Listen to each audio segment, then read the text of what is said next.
something is going to happen. Now, honestly, if I got to choose from the world blowing up and him becoming president, get your 4 years and get on somewhere. Okay. Okay. I want to see my grandkids grow up, Yeah. but I don't know. It's such a crazy climate right now. And I said that I was going to try to be more involved, not really deeply involved, but at least have some general knowledge about voting and being political and stuff, because a lot of times, and I said this on my own podcast, I feel dumb a lot because I go into the voting booth, and because I don't know a whole lot about these people, and I'm Democrat, I do vote Democrat, but it should be more to it than that for me. You know what I'm saying? Right. I feel like I should have more knowledge, more issues that I want, like I think now the Black community is pushing Joe to have a Black agenda and what that agenda. So I'm thinking, okay, now Yeah.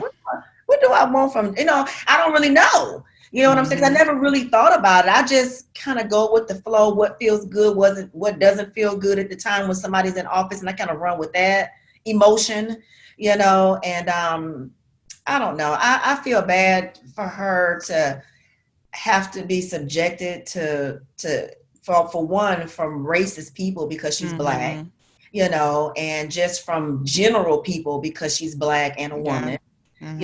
and it's one thing you not agreeing with her politics and not agreeing with how she, I don't know, quote unquote, put all these Black people in jail and kept them in jail. That's Right. a different conversation. I mean, that's a Yeah. conversation I can have, but I'm not going to have a conversation with you about calling another Black woman a hoe. I don't Right. subscribe to that stuff, and I don't appreciate it, to be honest with Mm-mm. you. And I think that somebody needs to stand up and say, I don't know if it needs to be Joe, I don't know who it needs to be, but somebody needs to say this is not going to be tolerated, because they wouldn't do a man that way. Right. I mean, yeah, they talk about, how, Trump, and, they even talk about how Joe, with his little touchy feely self or Hmm. whatever. But how often have we heard it? I A haven't man, heard it all. a man gonna be a man, Yeah. right? You know Yeah. what I'm saying? But let a woman date 5 men and get married. Oh, she was a hoe. Girl, Well, call me hoe, because I didn't right? have my share of men, and that is really the problem. It's like we're just out here living, Right? so we're doing whatever we know. If Mm-hmm. all I know is to be a serial dater, then Mm-hmm. I'm going to be a serial dater. Now, until I stop and say, well, let me take some time for myself and figure out what it is I actually want, I won't stop. But you're not going to judge me for the way that I was living my life. Exactly. And that's really what we all need to be doing, is judging people less. Right. Because and I think this is absolutely true, and this is something I said the other day, but it's like the reason why we judge others so harshly is because that's really how we treat Feel ourselves. myself.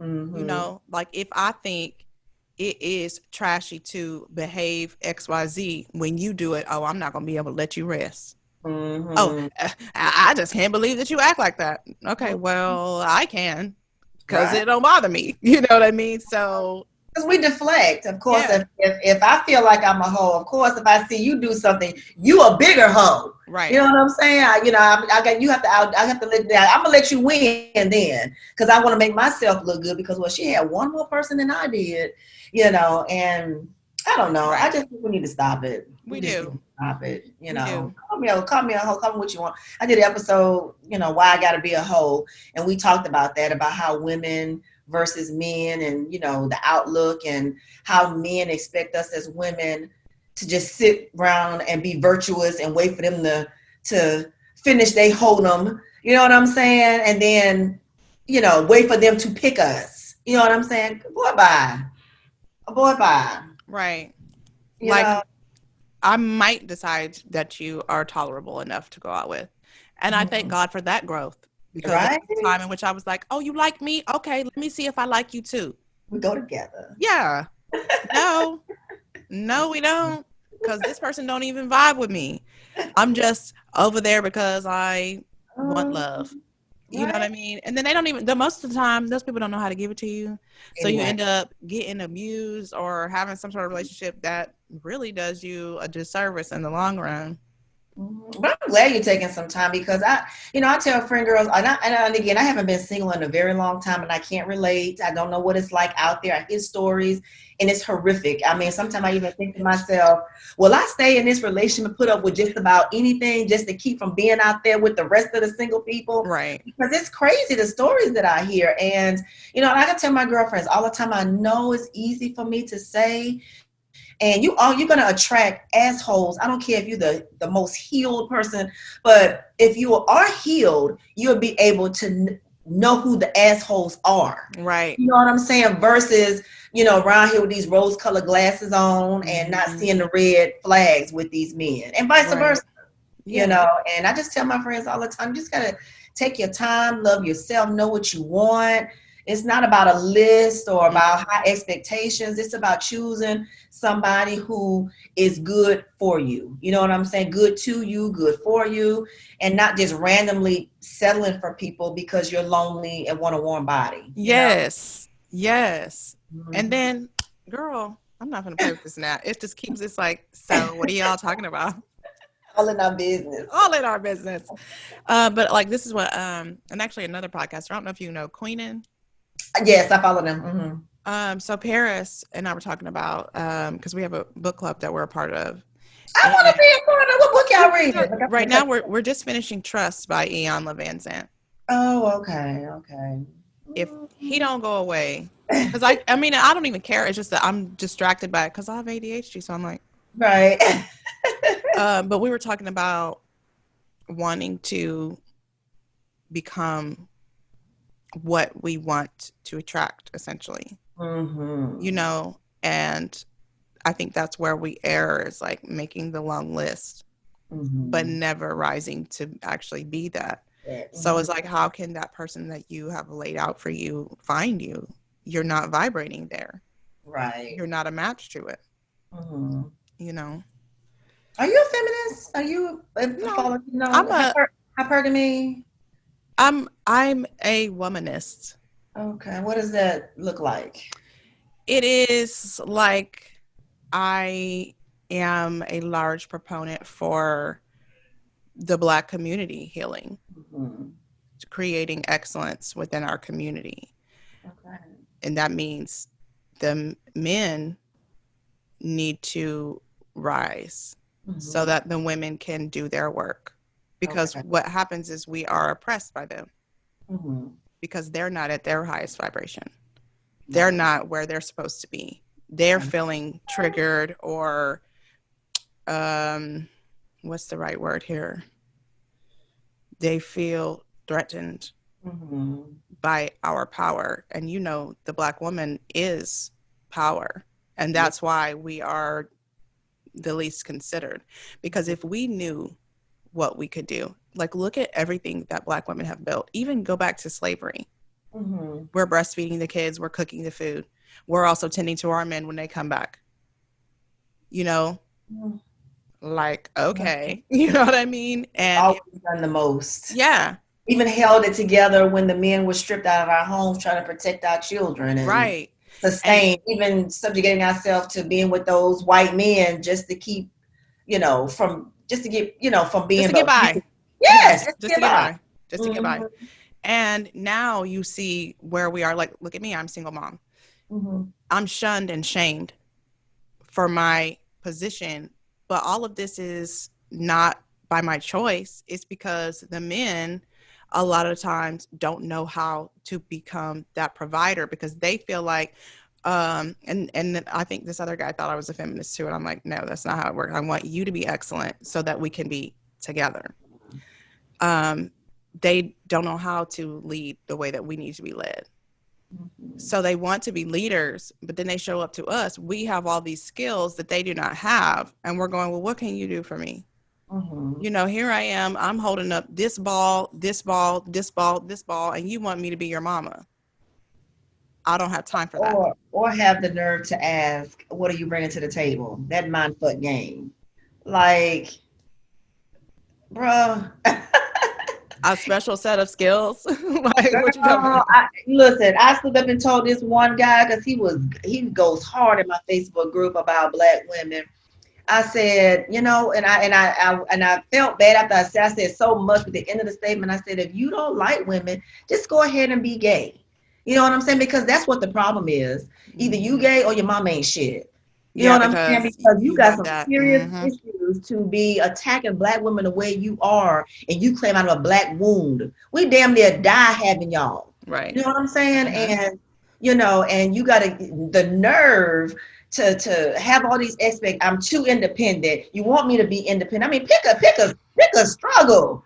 I'm already doing all these things, but now you want me to be independent but be subservient. You know what I'm saying? Yeah. You want me to work all day, but then you want me to come home and take care of the house like I'm home all day. You know what I Like mean? I'm home all day. You know, And then whenever I'm tired, you're like, I don't understand why you're tired. tired. Exactly. And you don't feed my mind and my soul and my spirit. You just want Yes. to, because I'm a body there, you want to just jump on me and hump. No, you gotta, it's, you know what Do I'm saying? more. You gotta work on this. Become excellent.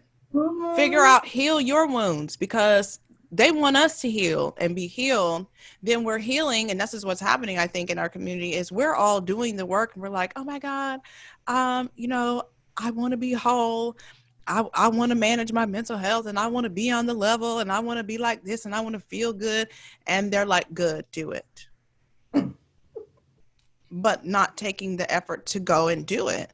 So Themselves. how can we have this kind of community that we really, really need in Mm-hmm. order for us to have the kind of kids that need to come out of our community so that they can rise and be a better next generation?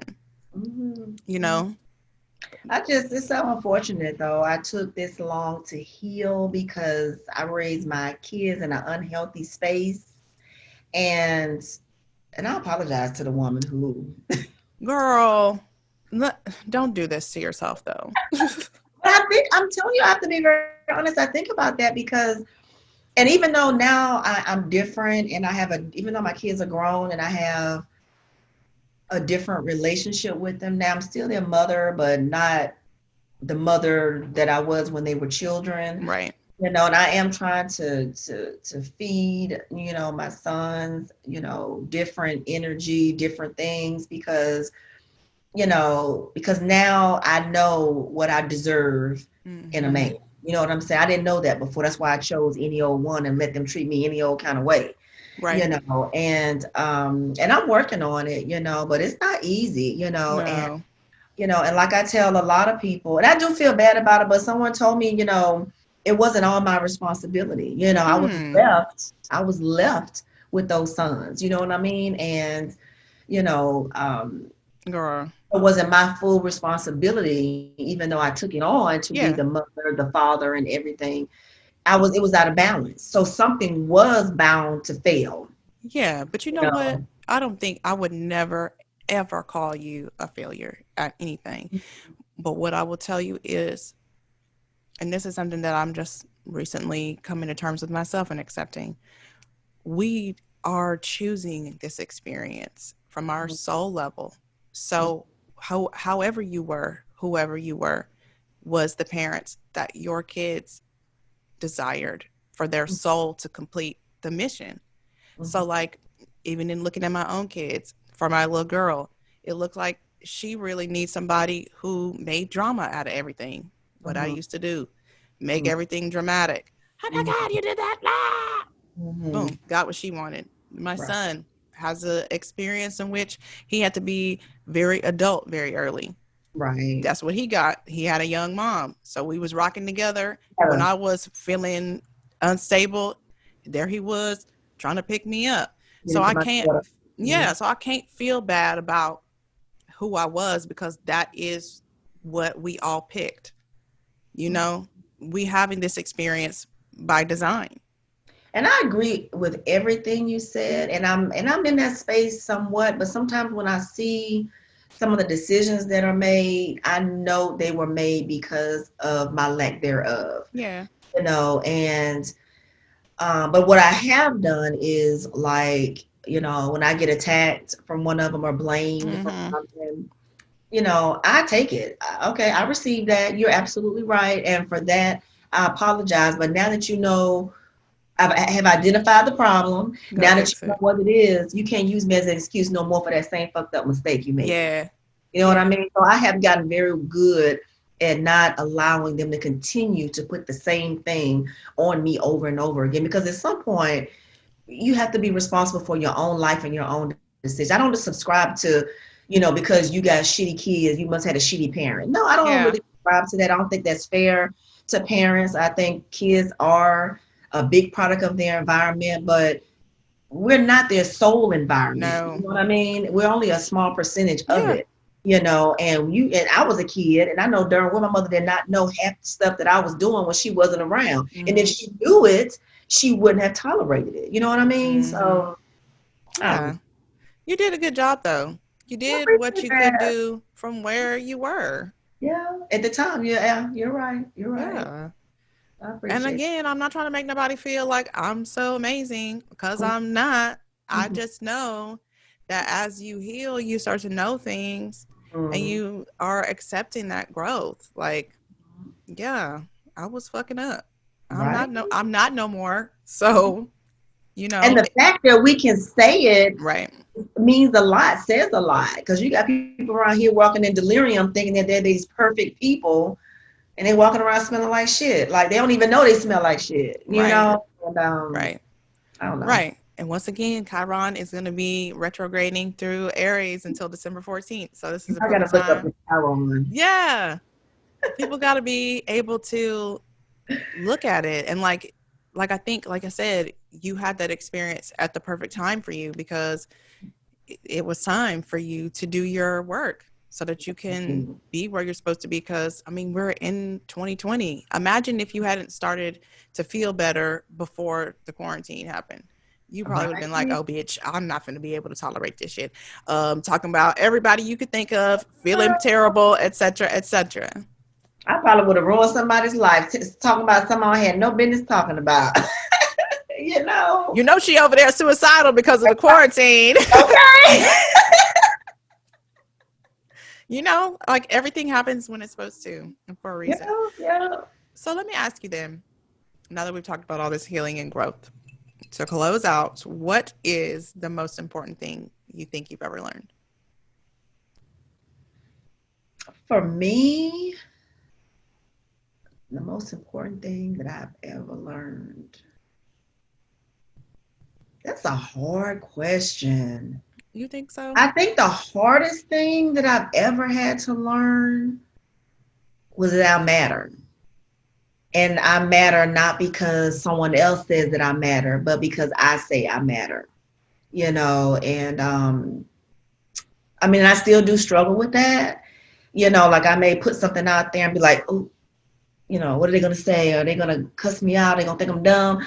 But for the most part, I think that's one of the hardest things that I matter because I've always allowed people to make me feel less than. I Mm-hmm. took on their perception or who they thought of me. I took Yeah. on that.